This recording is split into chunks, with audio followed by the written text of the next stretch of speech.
Entonces, hasta esta parte hemos hecho 2 etapas, más o menos de 2 horas académicas, 45 minutos.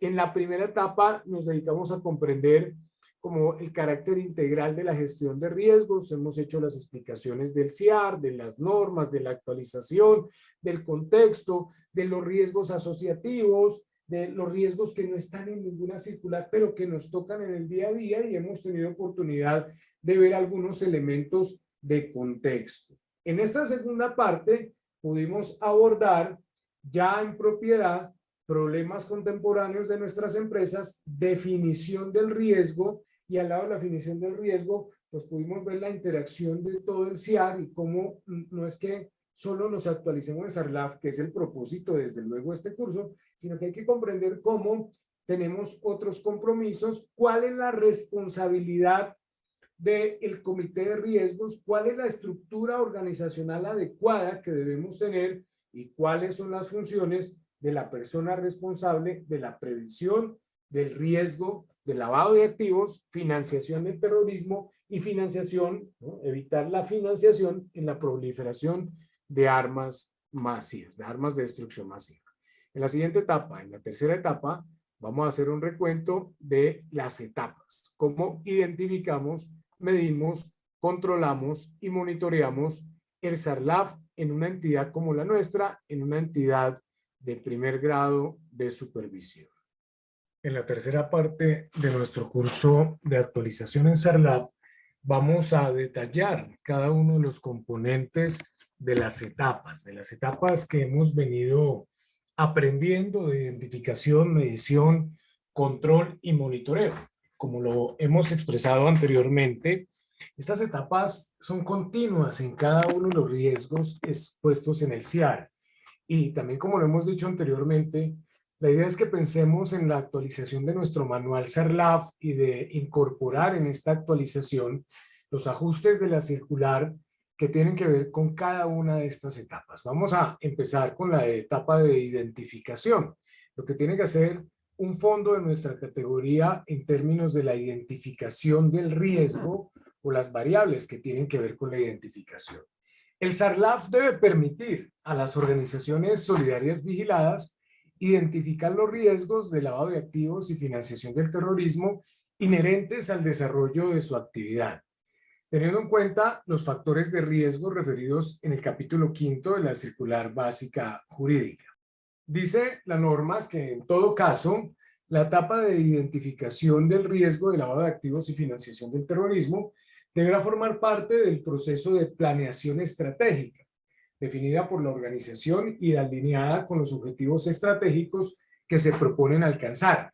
Y esto refuerza la idea que hemos mencionado en otros apartes de nuestro curso de actualización, referida a que todas las entidades de economía solidaria, y muy especialmente las de primer nivel de supervisión, deben tener una planeación estratégica, no solo como un documento que exige la norma o que exige la circular o que exige la Superintendencia de Economía Solidaria, sino como un documento para llevar a la acción, para desarrollar estrategias corporativas, competitivas, funcionales, en donde todo este capítulo de la gestión integral de riesgos juega un papel importantísimo.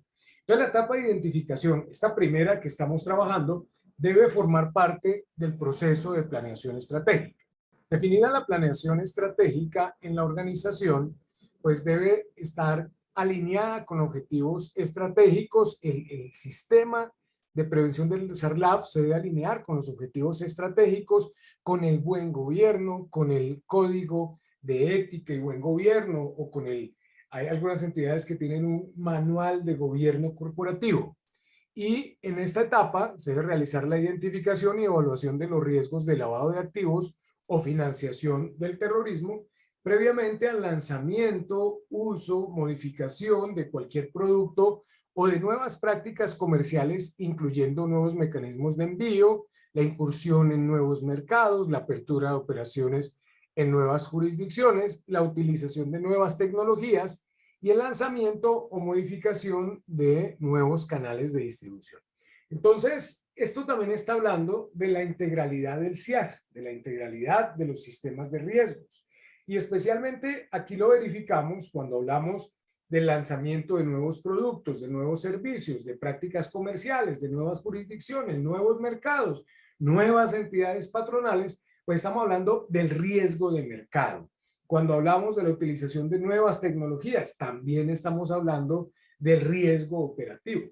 Entonces, vemos la transversalidad de los riesgos. Hemos insistido continuamente en que estas entidades, además de la planeación, también deben tener un estudio de mercado asociativo interno y externo, pero en primera instancia interno, que dé cuenta de sus asociados, de sus características, de un estudio contundente, sociodemográfico, que no solo me ayude a cumplir este requisito de identificar riesgos, de conocer al asociado, sino que ese conocimiento del asociado cumpla también con los criterios del riesgo o la prevención del riesgo de crédito y cartera y, por supuesto, del riesgo de mercado.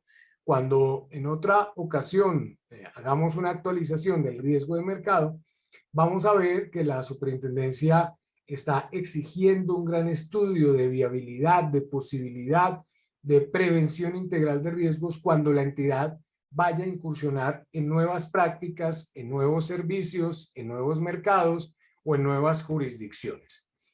Con respecto a la etapa de identificación, también podemos decir que para identificar el riesgo de lavado de activos y financiación del terrorismo, las organizaciones solidarias deben, como mínimo, establecer metodologías para la segmentación de los factores de riesgo. Más adelante vamos a definir qué son los factores de riesgo. Con base en las metodologías que se establezcan, se deben segmentar estos factores de riesgo, se deben establecer metodologías para la identificación del riesgo de lavado de activos y financiación del terrorismo y sus riesgos asociados respecto de cada uno de los factores de riesgo segmentados, incluyendo el análisis del ambiente interno, debilidades y fortalezas, y el ambiente externo, amenazas y oportunidades. Y con base en las metodologías establecidas, identificar las formas a través de las cuales en nuestra entidad se pueden llegar a presentar riesgos de lavado de activos y financiación del terrorismo. Entonces aquí dos temas a rescatar. Cuando estamos en el punto 3 de establecer metodologías para la identificación del riesgo y está hablando de incluir segmentos, factores de riesgo segmentados, análisis interno, debilidades, fortalezas, amenazas, oportunidades, estamos hablando nuevamente de la planeación estratégica. En ese sentido, es necesario ratificar qué significan, a la luz de la reglamentación, los factores de riesgo. Los factores de riesgo tienen que ver exactamente con los agentes generadores del riesgo de lavado de activos y financiación de terrorismo. En este caso, hay factores de riesgo para todas las modalidades de riesgo que operan en la entidad. Para efectos del SARLAF, las organizaciones solidarias vigiladas como la nuestra deben tener en cuenta como mínimo los siguientes factores de riesgo: los asociados, los clientes cuando los hay, los proveedores, los productos y servicios, los canales de distribución y las jurisdicciones donde opera la organización. Insistimos, factores de riesgo. En primera instancia, nuestros asociados, los proveedores, los productos y servicios, los canales de distribución, las jurisdicciones donde opera la organización. Algunos también consideran como factor de riesgo todas las personas que trabajan para la entidad, llámense consultores, llámense contratos a prestación de servicios o llámense los trabajadores, que pueden llegar a ser factores de riesgo y que también son sujetos de un análisis en la identificación de riesgo de SARLAF. La siguiente etapa, después de la identificación, es la medición. Y aquí juega un papel importante lo que hablábamos anteriormente de la segmentación de los factores de riesgo. Si yo no tengo segmentados los factores de riesgo, va a ser muy difícil medir el impacto del riesgo, medir la sensibilidad de los riesgos en términos de mi organización. Entonces, posterior a la etapa de identificación de riesgos, el SARLAF debe permitir a la organización medir la posibilidad o probabilidad de materialización del riesgo inherente al lavado de activos y financiación del terrorismo frente a cada factor de riesgo. Recordemos, factores de riesgo, asociados, proveedores, servicios, mercado, jurisdicciones, etcétera, así como el impacto en caso de materializarse mediante los riesgos asociados.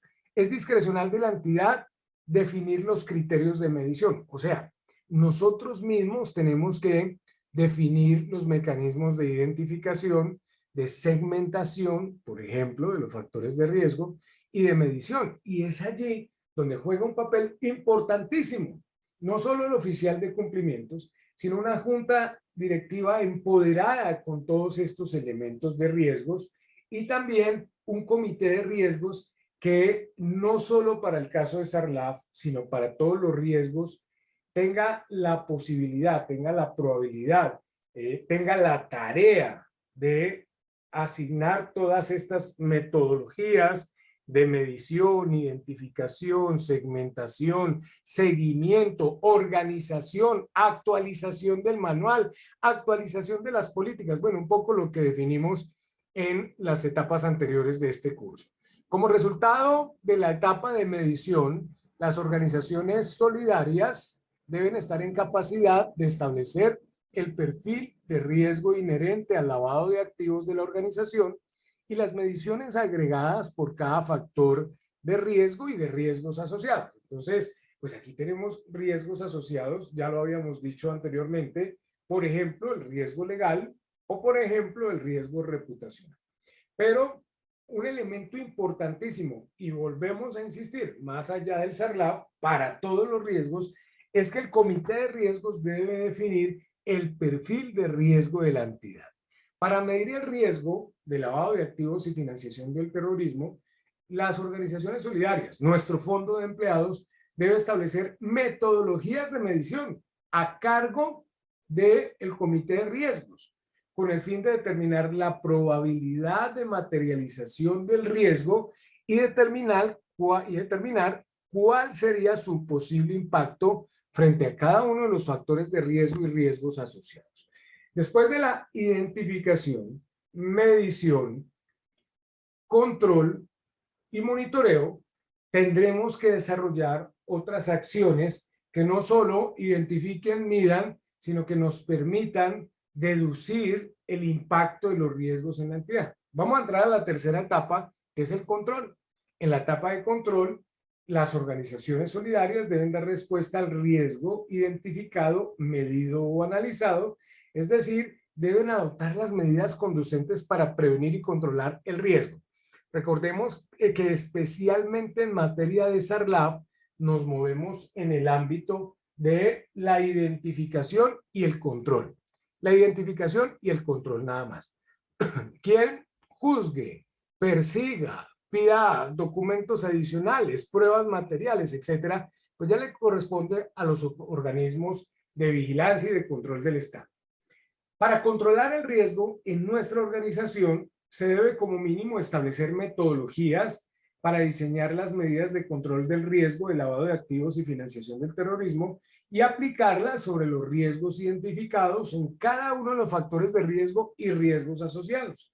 Se deben establecer procedimientos que permitan evaluar con una periodicidad mínima semestral la efectividad de los controles diseñados y se deben establecer los niveles de exposición en razón a la calificación dada a los factores de riesgo en la etapa específica de medición. También en la etapa de control dice la circular que como resultado de esta etapa la organización debe establecer el perfil de riesgo residual de lavado de activos y financiación del terrorismo. Recordemos que el riesgo residual es el nivel de riesgo resultante después de aplicar todos los controles, todo lo que hemos diseñado, donde se sigue filtrando algún riesgo, donde podríamos tener algún peligro para la entidad. Entonces, el control debe traducirse en una disminución de la posibilidad y o probabilidad de ocurrencia y o de la mitigación del impacto de riesgo en caso de que se llegue a materializar. Por supuesto, lo que nosotros esperamos es que esto no ocurra, que no se nos materialicen los riesgos, que no tengamos ningún evento de lavado o intento de lavado de activos dentro de la entidad, que no tengamos operaciones inusuales, que no tengamos menos sospechosas, que tengamos blindada la organización. Ahora, aquí también es importante decir que para este y para los demás riesgos, la superintendencia apenas nos da unas pautas mínimas, unas pautas básicas. Todo esto que estamos aprendiendo en este curso, que estamos releyendo, que estamos trayendo de la circular, son las pautas mínimas. Algunos dicen que la superintendencia debería ser más específica, más clara cuando habla del riesgo residual, de los factores de riesgo, de la identificación, medición. Pero es que cada entidad tiene su propia personalidad, cada entidad tiene su propio perfil de riesgo en donde debe dar desarrollo contundente a estos elementos.